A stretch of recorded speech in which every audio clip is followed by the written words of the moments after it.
ketiga mekanik terdiri atas dua bidang. Yang pertama adalah pesawat tenaga dan produksi. Yang kedua adalah pesawat angkat dan pesawat angkut. Yang menjadi pertanyaannya di sini adalah, saya minta kepada adik-adik sekalian,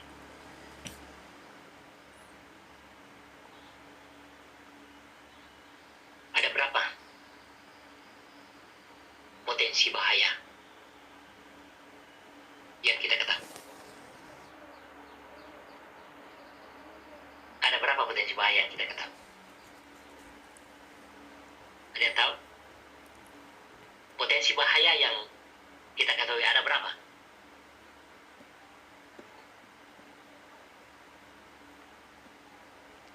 Kalau potensi bahayanya masih banyak. Potensi bahaya itu banyak. Sekarang saya beralih.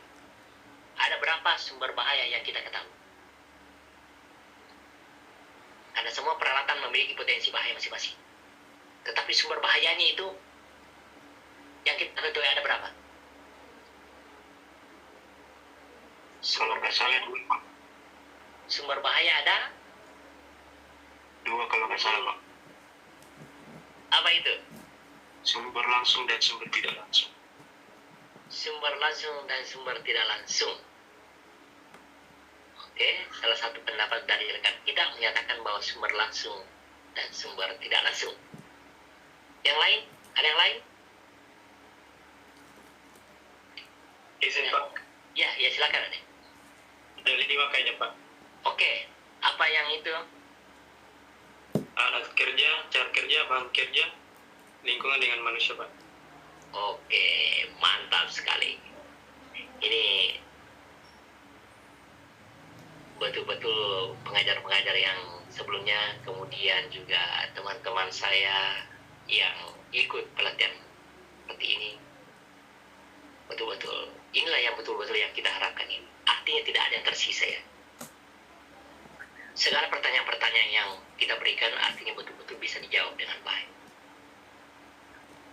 Apa yang disampaikan tadi rekan kita ya seperti itulah yang kita harapkan kita semua. Bahwa sumber bahaya itu ada 5. Ya, sumber bahaya itu ada 5. Nah, sekarang saya fokusnya hanya satu. Hanya satu pun. Ya, saya fokuskan karena ini terkait dengan materi saya. Sumber bahaya itu salah satunya tadi adalah dari alat, peralatan. Berarti bisa dipastikan bahwa pesawat merupakan salah satu sumber bahaya. Yang mana pesawat yang kita gunakan di dalam ini adalah pesawat mekanik. Mekanik itu terdiri atas 2, PTP dan pesawat angkat dan pesawat angkut. Berarti PTP dan pesawat angkut merupakan salah satu sumber bahaya, yang mana sumber bahayanya harus kita kendalikan dengan baik. Bagaimana kita mengendalikan daripada sumber bahaya yang ada terkait dengan penggunaan daripada pesawat angkat dan pesawat angkut? Salah satunya tadi adalah pemenuhan peraturan perundang-undangan yang ada. Pemenuhan peraturan perundang-undangan yang ada. Nah, terkait dengan peraturan perundang-undangan yang ada, kita lihat nanti aturan pelaksanaannya bagaimana dalam melaksanakan itu. Betul-betul peraturan perundang-undangan itu bisa terlaksana dengan baik. Nah, dari sisi inilah makanya sumber bahaya itu kan pastinya berpotensi menimbulkan suatu eksiden. Inilah yang harus kita kendalikan potensi-potensi bahaya itu tadi. Potensi bahayanya misalnya kalau menggunakan pesawat angkat dan pesawat angkut itu berbeda. Menggunakan PTP pasti berbeda. Kalau pesawat angkat kira-kira potensi bahayanya seperti apa? Ada yang bisa potensi bahayanya pesawat angkat itu seperti apa? Potensi bahaya itu adalah berpotensi menimbulkan satu eksiden. Kalau pesawat angkat kira-kira potensinya seperti apa? Potensi bahayanya seperti apa kira-kira? Karena itu yang harus dikendalikan. Sebutkan saja salah satu potensi bahaya pada pesawat angkat. Ini Pak, Ya, dengan berat beban barang Pak. berat berarti berpotensi seperti apa? Potensi bahayanya kira-kira pada saat mengangkat?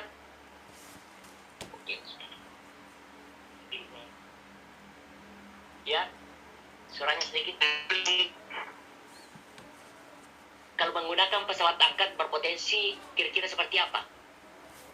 Potensi bahayanya seperti apa? Iya, iya. Anaknya terbalik. Nah, salah satunya adalah terbalik ya. Ya, kalau mengangkat, artinya kalau terbalik itu berarti potensi bahaya kepada orang, potensi bahaya kepada yang di sekitar, yang alat-alat yang di sekitar ya, bisa merusak yang ada di sekitarnya.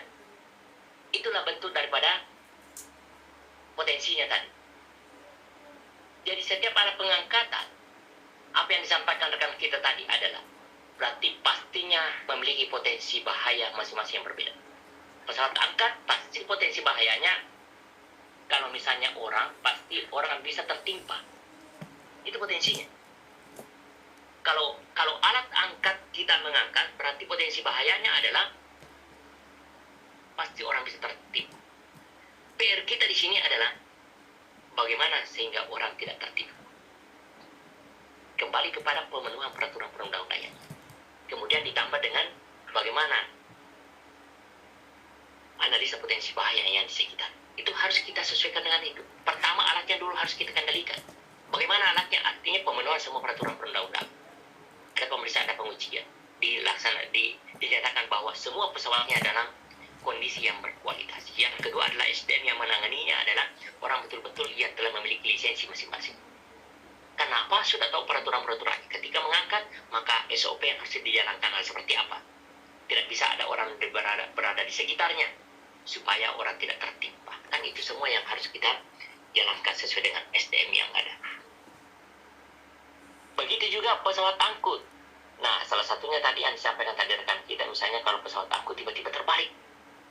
Kan misalnya kalau ada orang di sekitar, maka apa yang harus kita lakukan? Artinya ketika jalur yang dilalui di situ, yang dianggap berpotensi menimbulkan suatu, tiba-tiba misalnya bisa terbalik, apa langkah kita sebagai seorang ahli ketiga di situ? Kita harus amankan di sekitar itu.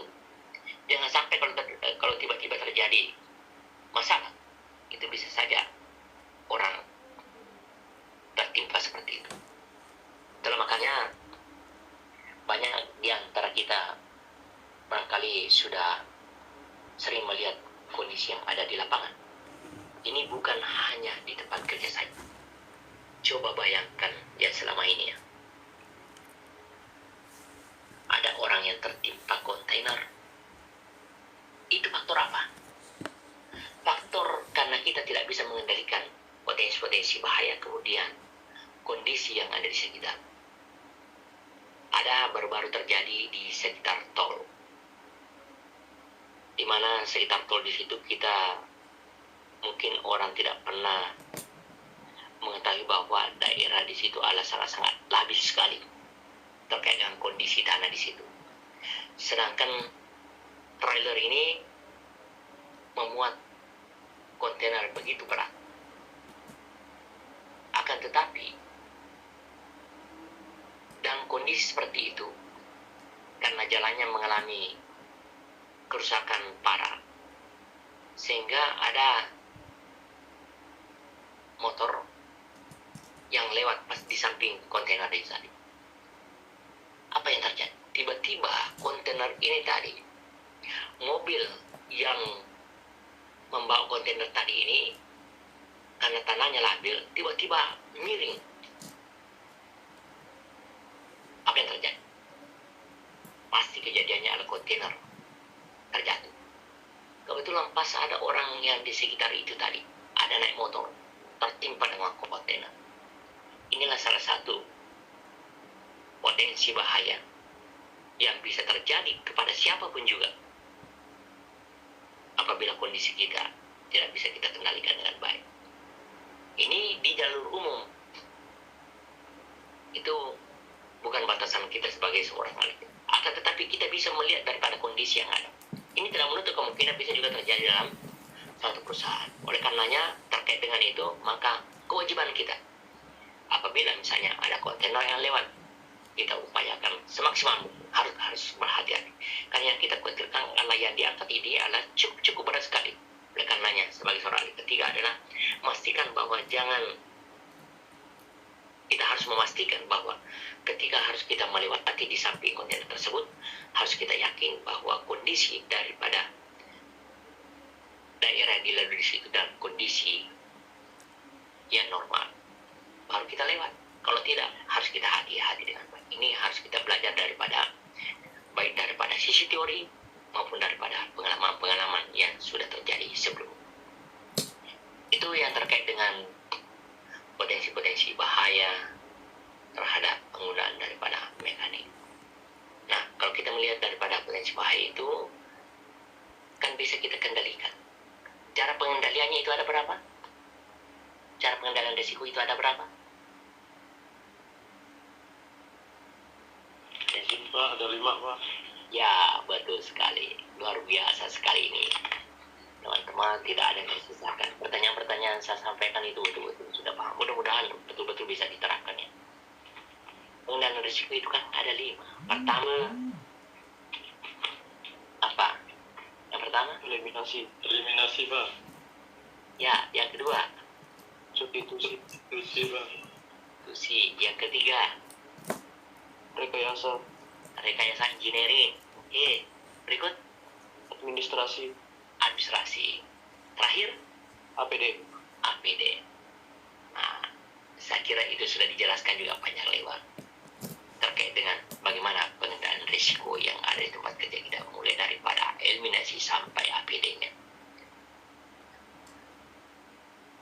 Saya mohon kepada seluruh teman-teman untuk sebagai seorang ahli ketiga, kalau kita sudah menguasai seperti ini, saya tidak ragukan lagi ketika kita terjun di lapangan. Betul-betul kita sudah memahami, karena apa konsep dasarnya sebetulnya. Semua K3 mulai daripada K3 mekanik, K3 berjalan tekan PUBT, K3 kebakaran, itu pada prinsipnya penerapan adalah seperti itulah adanya. Semua bagaimana kita mengendalikan risiko yang ada di tempat kerja kita masing-masing. Tetapi hanya caranya saja bagaimana melaksanakan itu, karena objeknya yang berbeda. Tetapi mengenai dari pengendaliannya artinya sama semua. Bagaimana kita bisa mengendalikan risiko yang ada. Cuma objeknya saja yang berbeda. Ya, seperti itulah adanya ya. Baik. Kita masuk ke yang kelima.